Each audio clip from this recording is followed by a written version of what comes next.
ప్రియులారా, బాగున్నారా? దేవుని వాక్యాన్ని క్రమంగా చదువుతున్నారా? ప్రార్థించుచున్నారా? నేటి ధ్యాన వాక్యము సామెతల గ్రంథం 11వ అధ్యాయము 4వ వచనం.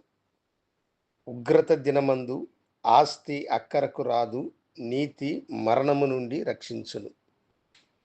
మహాజ్ఞాని అయిన సొలొమోను చెబుతున్న మాట ఇది. ఉగ్రత దినమందు ఆస్తి అక్కరకు రాదు, నీతి మరణము నుండి రక్షించును అని. మనం ఈ భూమి మీద ఎంత ఆస్తిని సంపాదించినా ఉగ్రత మన మీదకు వచ్చేటప్పుడు ఆ ఆస్తి మన ప్రాణమును రక్షించలేదు. నీతి గనుక ఈ లోకంలో మీరు సంపాదించితే, నీతిని విత్తి ఆ మంచి నీతిని మీరు కలిగి ఉంటే, నీతి మరణము నుండి మిమ్ములను రక్షిస్తుంది. రోమ్ సామ్రాజ్యపు కాలములో బానిసలకు రోమా ప్రభుత్వము చాలా కఠినమైనటువంటి శిక్షలను విధించేటువంటిది. వారు బ్రతికినన్ని దినాలు బానిసలుగానే తన యజమానుడు ఎన్ని హింసలు పెట్టినా వాటిని ఓర్చుకుంటూ తమ జీవితకాలము పడి ఉండాలి. యజమానికి వ్యతిరేకి యజమానిని విడిచిపెట్టిన వానికి కఠినమైనటువంటి శిక్షను వారు విధించేస్తారు. అలా ఒక యజమానుని ఇంట బానిసగా ఉన్నటువంటి ఒక యవనస్తుడు ఎంతో అణకువతో అణిగిమణిగి సేవలు చేశాడు. కానీ దుర్మార్గుడు దుష్టుడైనటువంటి ఆ యజమాని యొక్క హింసలను అతడు తట్టుకోలేక అతన్ని విడిచి అతడు పారిపోయాడు. ప్రభుత్వము దానిని కఠినంగా పరిగణించి ఆ బానిసను వెతకటానికి భటులను పంపింది. భటులు ఆ బానిసను వెతకడానికి వారు దాడులు మొదలుపెట్టారు.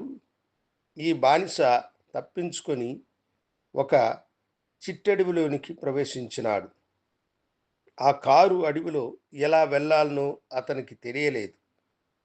అతడు చీకటి పడే సమయంలో ఒక కొండ గుహలోనికి అతడు ప్రవేశించినాడు. ఆ కొండ గుహలో అతనికి మూలుగులు వినిపించినాయి. ఏమిటా ఆ మూలుగులు అని అతడు దగ్గరికి వెళ్ళి చూస్తే, మృగరాజైన సింహము బాధతో కన్నీరు కారుస్తూ వేదన పడుతూ ఉన్నది. అతడు దగ్గరికి వెళ్ళినప్పుడు అది వేదనతో తన కాళ్ళు ఎత్తి చూపిస్తే ఒక చాలా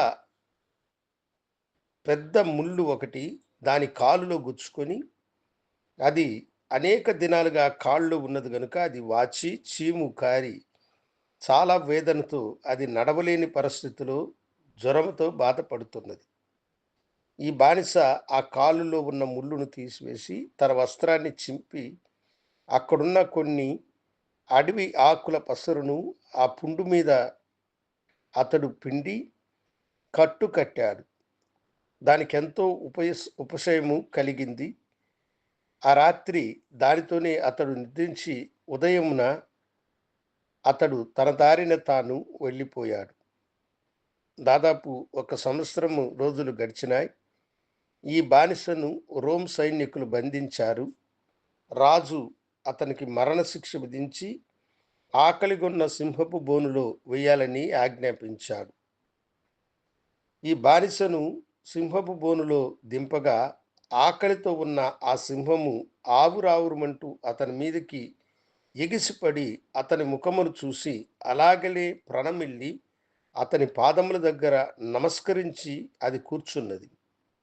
ఈ దృశ్యము చూసినటువంటి రాజు, ఇతను దేవదూత లాంటి మనిషేమో, అందుకనే ఈ క్రూర మృగము అతనికి హాని చేయక అతనికి నమస్కరించుచున్నదని అతడు ఆశ్చర్యము నొందినాడు.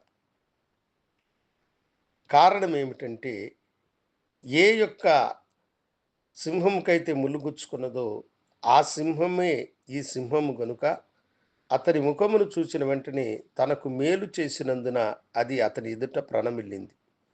రాజు అతన్ని పైకి రప్పించి అతనికి విమోచనిచ్చి అతనికి కావలసిన వాటినన్నిటిని సమకూర్చి ఘనపరిచాడు. అవును దేవుని బిడ్డలారా, ఉగ్రత దినమందు మీ ఆస్తి మిమ్మలను కాపాడలేదు. నీతి మరణం నుండి మిమ్మలను రక్షించును. ఈ బానిస ఆ సింహముకు చేసినటువంటి మేలును బట్టి, నీతిని బట్టి అతడు కాపాడబడి హెచ్చింపబడ్డాడు. నీ జీవితంలో కూడా ఇతరులకు మేలు చేయి. ఆ మేలు నిన్ను మరణం నుండి రక్షిస్తుంది. గనుడా, నీకు వందనాలు. ఇదిగో నీ బిడ్డలు ఇక మీదట మీకు లోబడి ఇతరులకు మేలు చేయువారుగాను, నీతిని విత్తువారుగా వారిని మీరు ఆశీర్వదించుమని యేసు నామమున అడిగి వేడుకొంచున్నాము తండ్రి. ఆమేన్. శుభోదయం. ప్రభు మిమ్మలను దీవించునుగాక. ఆమేన్.